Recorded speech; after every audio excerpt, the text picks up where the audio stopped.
Hello, in this video we will go over some best practices for configuring test options in My Courses. To begin, click the down arrow next to your test and go to Edit the Test Options. The first thing you should do is to be sure that the Force Completion checkbox is not checked.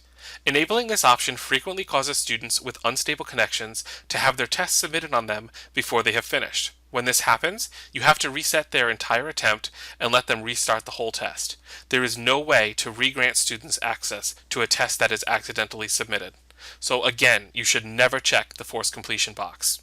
Instead, you should check the Set Timer box, type in a timer, and then set Auto Submit to On.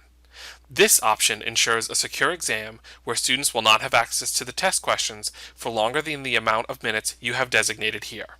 After the set amount of minutes has passed, the student's test will automatically be submitted. However, if they lose connection for a moment, or if the power dies or the browser crashes, they can jump back into the exam and keep going. They may lose a few minutes because the time keeps ticking, but they won't lose the whole exam altogether. Next, you should make sure to set a display after and display until date that sets when the test is going to become visible and when you'd no longer like them to be able to take the test. Next, if you scroll down the page, under Show Test Results and Feedback to Students, you should make sure that after submission, no checkboxes are checked. This will ensure that after students take the test, they're not able to review what they got right or wrong. When they can access that information, it opens up the possibility that they might share what they got right or wrong with their friends.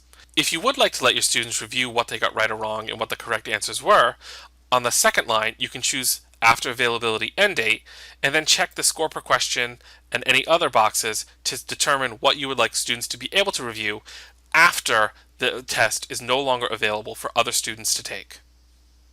Next, we recommend delivering questions one at a time so that students don't see all questions on the same page at once, and we also recommend checking the Randomized Questions box so that every student gets questions in a different order. If you'd like to be extra secure, you can check the Prohibit Backtracking box to prevent students from going back and changing the answers to questions that they've already answered.